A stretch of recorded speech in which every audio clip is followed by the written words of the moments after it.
Good morning guys! Day 26 today and kitang spray mig adulticide diri sa salon. Actually sila rode ay tanaw rode ko video.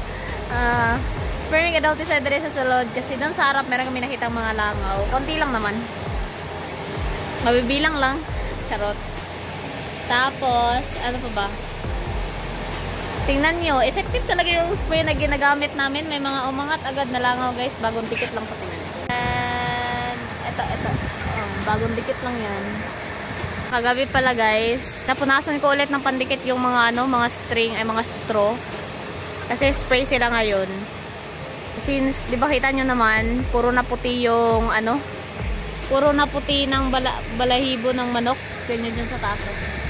Puro na ganyan, kaya mahirap na madikitan ng mga langaw yung string.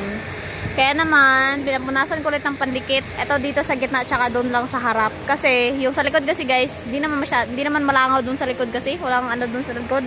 Dito lang talaga sa gitna, mostly yung gitna tsaka harap yung langaw. Ayan.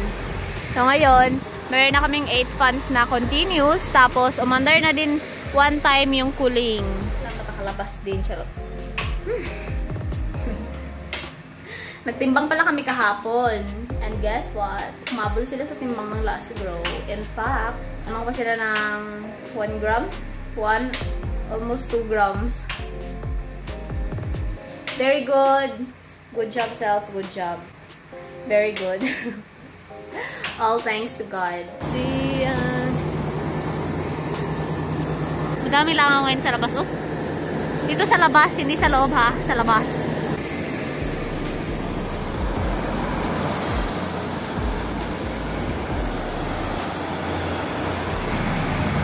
Hindi yan galing sa loob ha. Nakikita nyo lagi sa loob. Char. Bagong lagay lang to guys. Lalagyan pa to ng pandikit. Yan o, mga bangaw yan guys. Hindi yan langaw. Bangaw. Pero meron din langaw ngayon. Ngayon na lang. Dito sa labas. On day 27 na kami ngayon. Kasi yung mga manok sa harap ko na. Malalaki na sila. Siguro mga nasa na yung mga yun. 1.6. Sana nga.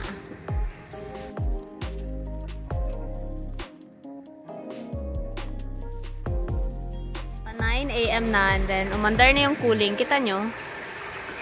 Parang merong tubig dyan sa itaas. Diba? Ganyan yung itsura kapag umandar yung cooling. Binabasa niya yung pads. Tapos ang nangyayari, yung hangin na pumapasok dito sa loob is lumalamig na. Tapos nag-create siya ng cooling effect dito sa loob. Ano ba yung may parang water dyan. Ayan o, may gumagalaw. Tubig yan guys. Okay. Meron din dun sa kabila. Ayan. Tapos dapat importante yung distribution ng water dito sa loob, dyan sa cooling is dapat tawag dito fair. Yung pagbasa ng mga pads para maganda din yung pasok na dito sa loob. Tingnan niyo yung mga manok ko guys. Dati hindi yan lumalapit sa akin. Ngayon mapanakit na sila. Tinutukan nila yung yung paa ko guys pag pumapasok ako dito. Tsaka nagpapahawak na sila. Yan o. Malalaki na ako. Aray, kasakit. Ano ba? Ang sakit nun ha. Ang sakit nun ha. Tingnan mo to mga to oh. Wow! Say hi vlog! Sabihin nyo hello vlog! Meron na pala kami guys. Meron na kami ngayong 9 continuous na umandar. Tapos, 3 times na din umandar yung cooling ngayon.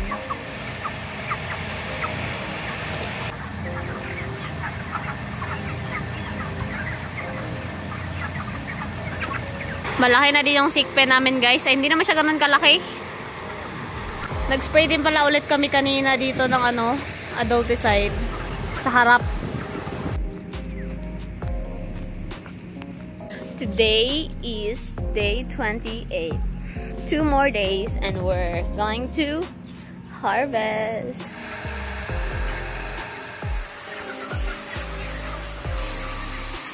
Yung spray namin na gamot dyan sa ipot guys is yan, safe naman yan sa mga manok Naka-generator pala kami ngayon. Kanina pang kanina pang mga 6:30.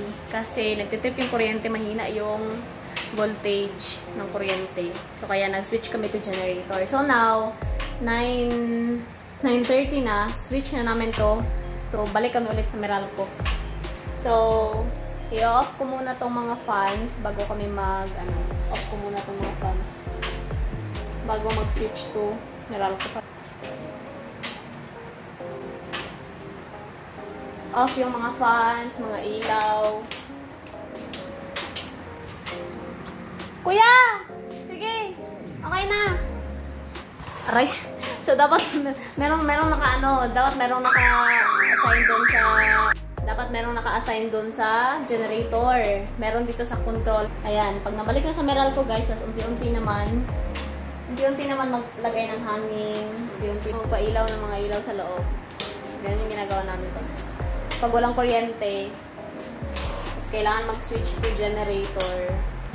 Kasi yung generator namin dito guys, hindi siya automatic na kapag nawala yung kuryente, is automatic under yung generator. Hindi kasi, actually pwede siyang gawin. Pwedeng ganun yung generator dito. Ganun yung sa katabi namin na farm. Ganun yung generator nila. Pag nawala yung kuryente, diretso yung generator nila under agad. Mabilis daw yun makasira ng generator kapag ganun. Mahal yun eh. Mahal yung generator guys. Siyempre, pag nasira yung mga gamit tapos wala kang diba? Dapat ingatan yung mga bagay-bagay dito sa loob. Ayun.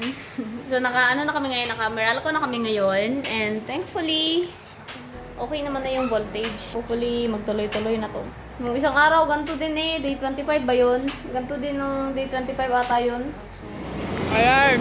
Nililinisan ng tubig yung likod. Yung net, guys. Kasi nabablock ng mga balahibo ng manok yung net. Kasi actually, dapat wala sana yung net talaga dapat para labas talaga yung maduming hangin sa loob. Pero kasi dahil sa langaw, so kailangan may net. Nugasan siya every morning and afternoon.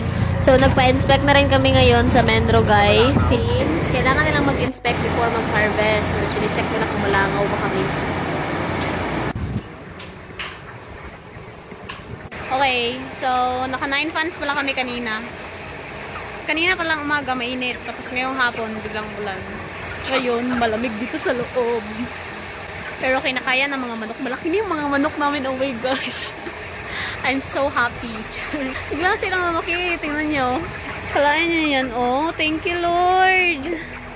So, magditimbang pala kami ngayon. Papunta ako sa harap. Dito na ako sa loob dumaan. Malalaki na sila, no? Ang galing talaga ni Lord. Naglilima na yung lagay ng mga crates. Kay malalaki na sila. Hindi na carry ng 10. 10.50. 10.50. Diyan mo tayo sa next side. 10.64. Next stop is dito sa gitna. Good. Hold mo kaya. 10.40. Liit. 1002. Okay, so just done getting sample weight. Bali yung ALW nila as of now is nasa 1744.2. Yung standard size ng day 28 is 1296.78. Yung last cycle namin na weight, day 28 is 1766.4. Diba? Mas malaki pa rin yung last cycle. Parang pinaasa lang ako ng isang isang timbang. Char. But it's okay. Ibig sabihin guys, sa day 30, meron na kami mga 1.8 to 1.9 na timbang. Sana. Harvest na kami ng day, day 30. Sa Thursday na yon. Bali, sa pagtitimbang pala namin, pinukuha na namin ng timbang yung lahat ng sides ng building. Sa harap, sa gitna, both sides, tapos dito din sa likod. Ginagawa namin yon para alam natin kung uniform ba yung kung uniform ba yung timbang ng mga manok o yung size ng mga manok, hindi ba masyadong nagkakalayo. Hindi naman kasi pare-pareho yung ng hangin sa loob. Pag ganito kasi yan guys yung ng hangin kasi pag ganyan kasi yung pasok ng hangin. If this is the inlet, bali yung hangin, papasok siya pag ganun. Peng! Tapos babagsak siya pag ganyan. Tama ba? Oh my gosh, I'm like marahog crazy, char. Pero yun, ganun yung daan ng hangin. May mga part talaga sa building na kumbaga tinatawag siya na dead spot wherein hindi mo mararamdaman yung hangin, katulad na lang yung hangin dito sa gilid. Hindi mo mararamdaman na may hangin dito sa gilid. So, usually yung hangin nasa gitna talaga banda. Doon talaga yung mararamdaman mo yung para kang ililipad sa sobrang lakas ng hangin. Sa harap, hindi mo din mararamdaman yung hangin sa harap kasi parang din doon. Kaya nga madalas yung ipot doon is medyo moist, basa sa harap. Kasi nga hindi siya nadadaanan ng hangin na malakas. Well, hindi naman masyadong nagkakalayo yung timbang. As long as sabay yung pagdating ng mga manok mo, sabay din yung age ng mga manok mo, siya magkakatulad talaga yung timbang nun. Almost uniform yung timbang. Ganon. Ano pa bang gusto nyong malaman? Char. Pwede kayong mag-comment sa baba. Kaso naman kasi pag nagko-comment kayo, sinasagot ko naman kayo sa comment. Kaya wala din. Guys, pwede kayong mag-suggest ng video ko kung anong gusto nyo i-content ko. Wow! Char! By the way, salamat pala sa mga nag-subscribe sa akin, ha? Oh my gosh. Lalo na yung hindi through BLS. Ganon. Yung mga kusa, talaga silang nag-subscribe. Maraming salamat sa inyo, guys. Tsaka yung mga nag-watch. I'm so grateful. And honored. Wow, char. Bakit masaya tayo ngayon? Naantok ako eh. Okay, so that's it for today's Day 28 video. Day 29 na ngayon. Wala naman kaming ginawa ngayon since ready naman na kami for harvest tomorrow. So right now, it's ano na ngayon guys, 5 PM na. So meron pa kaming 9 continuous. So kanina pala is siguro mga hanggang 11 or 12 kasi mainit. Tapos ngayong hapon umuulan. So hindi masyadong mainit ngayon. Medyo malamig dito sa loob. Tapos merong 9 fans. So ayan lang naman update today. For today. Ayan, update sa mga chicken. Hello! Ayan. Diba? Ready na sila for harvest, guys. Check din natin yung mga string natin, oh. Ayan. Sa bali, kanina din pala, nag-spray pa ulit sila sa harap. Hindi naman madaming langaw, pero may mga nakikita kami, which is, kailangan namin i-ano agad. Kailangan namin patayin agad. Para, pag na-start na kami ng ano, diba, unti na lang.